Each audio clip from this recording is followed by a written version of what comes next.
एक नकली शादी और सबसे सच्चा रिश्ता भाग 2 में आपका स्वागत है। मुंबई की सुबह हल्की धुंध से ढकी थी। डिक्सन ग्रुप के क्लास टावर की खिड़कियों पर सुनहरी रोशनी पड़ रही थी। सोनाली और रणबीर दोनों डॉक्टर के क्लिनिक से वापस आए थे।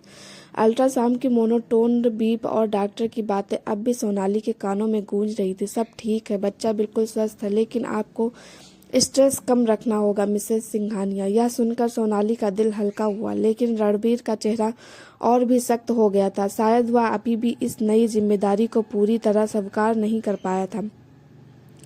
क्लिनिक से निकलते ही कंपनी से लगातार फोन आने लगे और वह तुरंत काम में डूब गया। घर पहुंचते ही वह मीटिंग रूम में चला गया। सोनाली ने देखा वह अपने डर को दबाकर काम में छुपाकर भागने की कोशिश कर रहा है। सोनाली अकेली अपने कमरे में बैठी थी, हाथ में अल्ट्रासाउंड की छोटी सी ब्लैक एंड वाइट फोटो। उस छोटे से दाने जितने बच्चे को देखते हुए उसकी आंखें भर आईं। उसने धीमे से कहा, तुम मेरी जिंदगी बदलने आ रहे हो नन्हे। कंपनी का नया तूफान। अगली सुबह रणबीर बेहद तनाव में दिखा। उसने नाश्ता भी छोड़ दिया। जैसे ही वह जाने लगा, सोनाली ने रोका। कुछ हुआ है? रणबीर ने झुंझुला कर कहा। मीटिंग में बताऊंगा। वह जल्दी में निकल गया, लेकिन उसका मूड सोनाली को बेचैन कर गया। Dixon group board meeting room में टेबल के चारों ओर फैले लोग रणबीर पर नजर गड़ाए थे। कंपनी के पुराने पार्टनर्स, निवेशक और खासकर miss Sameera Kapoor. Sameera Dixon group की लीगल हेड थी, बुद्धिमान, आत्मविश्वासी और बेहद एम्बिशियस। और सबसे बड़ी बात, उसे रणबीर सिर्फ एक बिजनेस पार्टनर मानता था, लेकिन समीरा उसके लिए कुछ और महसूस करती थी। रणबीर मीटिंग शुरू करता उससे पहले ही बोर्ड के चेयरमैन बोल पड़े, रणबीर, तुम्हारी पर्सनल लाइफ मीडिया में लीक हुई है। रणबीर का दिल एक सेकंड के लिए रुक गया। क्या? समीरा ने टैब स्क्रीन आगे कर दी। एक न्यूज पोर्टल पर हेडलाइन चमक रही थी, डिक्सन ग्रुप के सीईओ रणबीर सिंघानिया जल्द बनने वाले हैं पिता, कॉन्ट्रैक्ट मैरिज की सच्चाई उजागर। रणबीर का खून खौल उठा। ये खबर किसने लीक की? वह गरजा। कोई सब कुछ नहीं बोला। समीरा ने धीमे से कहा, रणबीर, अगर ये सच है तो कंपनी की छवि पर असर पड़ेगा। शेयर बाजार पहले ही तुम्हारे फोकस को लेकर सवाल उठा चुका है। रणबीर ने दांत पीछे। मेरी पर्सनल लाइफ किसी का मसला नहीं, बोर्ड के एक वरिष्ठ सदस्य बोले। दिक्कत यही है, तुम्हारी शादी भी पब्लिक को कभी पूरी तरह समझ नहीं आई। और अब बच्चे की खबर।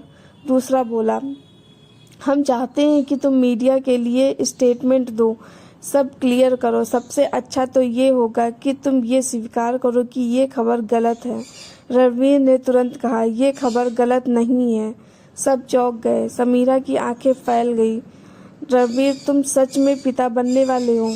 वह एक पल चुप रहा, फिर भारी आवाज में बोला, हाँ, सोनाली प्रेग्नेंट है और मैं इस बच्चे को स्वीकार करता हूँ। कमरे में सन्नाटा फैल गया। समीरा ने ठंडी दृष्टि से उसे देखा। तुम जानते हो ना इसका मतलब? तुम्हारी शादी सिर्फ एक कॉन्ट्रैक्ट नहीं रह जाएगी। रणबीर ने उसकी आंखों में देखकर कहा, शायद कुछ रिश्ते कॉन्ट्रैक्ट से आगे बढ़ जाते हैं। समीरा का चेहरा एक पल को उतर गया। उसने मुंह मोड़ लिया। मीटिंग खत्म हुई तो वह गुस्से में रणबीर के सामने आ खड़ी हुई। तुम ये सब किसके लिए कर रहे हो? उसका स्वर तेज और चुभता हुआ था। रणबीर ने ठंडेपन से जवाब दिया, मेरी पत्नी और मेरे बच्चे के लिए। समीरा तड़प उठी। तुम भूल रहे हो कि तुम्हारी सफलता में सबसे बड़ा हाथ किसका है? मेरी मेहनत का। रणबीर ने बिना रुके कहा, और मेरी जिंदगी का फैसला सिर्फ मैं करूंगा। समीरा की आंखें जल उठी। तुम पछताओगे रणबीर। रणबीर बिना शब्दों के वहां से चला गया, लेकिन समीरा ने मन ही मन एक फैसला ले लिया था। वह यह रिश्ते बनने नहीं देगी किसी भी कीमत पर। घर पर नई मुश्किलें। रणबीर जब घर पहुंचा, सोनाली किचन में थी, अपने लिए गर्म दूध बना रही थी। उसका चेहरा फीका था, थोड़ा थका हुआ, थोड़ा परेशान। रणबीर उसके पीछे खड़ा हो गया। सोनाली मुड़ी और उसने उसके चेहरे पर तनाव साफ देखा। क्या हुआ? उसने पूछा। रणबीर ने उसकी आंखों में देखते हुए कहा, खबर लीक हो गई है। सोनाली का हाथ उससे पकड़ा हुआ ग्लास लगभग गिर गया। क्या मीडिया सब जान चुकी है? शेयर होल्डर्स भी। कंपनी में काफ़ी हंगामा हुआ। सोनाली की सांसें तेज हो गईं। वह घबरा गई। मैंने कुछ नहीं कहा रणबीर, मुझे पता है। रणबीर ने उसे शांत करते हुए कहा, मैं सोच रहा हूँ कि कौन, पर वह वाक्य पूरा नहीं कर पाया क्योंकि सोनाली की आंखों से अचानक आंसू बह निकले। सब मेरी वजह से हो रहा है। मैं नहीं चाहती थी कि तुम्हारी इमेज। रणबीर ने एक पल के लिए हिचकते हुए उसके कंधे पर हाथ रखा। सोनाली, इसमें तुम्हारी कोई गलती नहीं है। मेरी जिंदगी में तुम बोझ नहीं हो। सोनाली स्थिर हो गई। उसे यकीन नहीं हुआ कि रणबीर उसके लिए ये शब्द कभी बोलेगा। मैं सब संभाल लूंगा, रणबीर ने कहा। तुम बस अपना ख्याल रखो। सोनाली की आंखें भर आई। पिछले 2 साल में पहली बार उसे रणबीर ने पति दिखा, सिर्फ एक बिजनेस ड्रिवन आदमी नहीं। दादाजी का सच। शाम को अचानक रणबीर के दादाजी का फोन आया। उनकी आवाज़ कमज़ोर थी लेकिन उत्साह भरी। रणबीर, ये खबर सच है? मैं परदादा बनने वाला हूँ। रणबीर ने पहली बार बिना किसी झुलझुलाहट के मुस्कुराते हुए कहा, हाँ दादाजी, सोनाली प्रेग्नेंट है। दादाजी के शब्द सुनकर सोनाली ने आंसू रोक ना सकी। बहुत बहुत आशीर्वाद तुम्हें बेटा। अब जाकर मेरी आत्मा को शांति मिलेगी। कुछ सेकंड बाद दादाजी ने धीमे स्वर में कहा, रणबीर, मैंने तुम दोनों की शादी सिर्फ इसलिए करवाई थी क्योंकि मुझे लगा तुम दोनों एक दूसरे के लिए बने हो। कॉन्ट्रैक्ट का आइडिया मेरा नहीं था, वो तो तुम्हारे वकीलों ने रखा। मैं तो चाहता था कि तुम दोनों सच में पति पत्नी बनो। रणबीर का दिल जैसे अंदर से कुछ टूटते हुए जुड़ गया। उसने पहली बार महसूस किया कि दादाजी हमेशा सही थे। उसने गलत सोचा, गलत जिया और शायद गलत व्यवहार भी किया। रात खामोश इकरार। सोनाली बालकनी में खड़ी ठंडी हवा का सामना कर रही थी। रात चमकदार थी पर उसका मन उलझा हुआ। रणबीर धीरे धीरे उसके पास आया। ठंड लग जाएगी, उसने कहा। सोनाली ने कहा, आज जो हुआ वो बहुत बड़ा था। तुमने बोर्ड के सामने कहा कि ये बच्चा तुम्हारा है। तुम जानते हो इसका मतलब क्या है? रणबीर ने गहरी सांस ली। हाँ जानता हूँ। इसका मतलब है कि मैं भागना बंद कर चुका हूँ। सोनाली ने चौंक कर उसकी ओर देखा। रणबीर ने धीरे से कहा, मैंने कभी सोचा नहीं था कि मैं पिता बनना चाहूँगा या कि मेरा एक परिवार होगा। मेरा दिमाग हमेशा काम में फंसा रहा, लेकिन आज मीटिंग में जब सब तुम्हारे बारे में बोल रहे थे तो मुझे पहली बार एहसास हुआ कि मैं तुम्हें खोना नहीं चाहता। सोनाली की आंखें भर आई।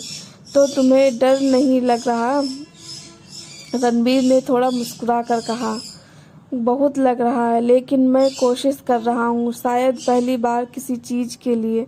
सोनाली ने धीमे से पूछा, किस चीज़ के लिए? रणबीर ने उसी धीमेपन में से जवाब दिया, तुम्हारे लिए, हमारे बच्चे के लिए। सोनाली की आंखें भर आई। उसने पहली बार महसूस किया कि रणबीर बदल रहा है। उसने उसके हाथ पर अपना हाथ रखा।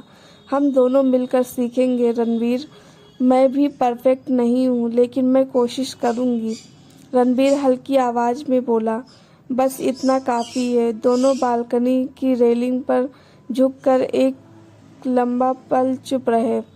कहानी का नया मोड़। पर यह शांति ज़्यादा देर नहीं चली। अगले दिन सोनाली को एक कुरियर मिला, सफ़ेद लिफाफा, बिना किसी नाम का। उसने खोला। अंदर एक फ़ोटो थी। रणबीर और समीरा होटल के लॉन्च में बैठे थे, करीब बातें करते हुए। कैमरा एंगल ऐसा था कि तस्वीर बेहद गलत लग रही थी। साथ में एक लिखी हुई पर्ची, तुम्हें क्या लगता है वो बदल सकता है? सोनाली के चेहरे से खून उतर गया। उसने तुरंत फ़ोन उठाकर रणबीर को कॉल किया, लेकिन उसके फ़ोन स्विच ऑफ था। सोनाली के हाथ कांप रहे थे। उसके मन में भय, शक, दर्द सब एक साथ घुसपैठ करने लगे। रणबीर, क्या तुम सच में मेरे साथ हो या मैं फिर कभी अकेली पड़ जाऊंगी। वह सोफे पर बैठ गई, फोटो को बार बार देखते हुए दिल धड़कनों की तरह दर्द कर रहा था।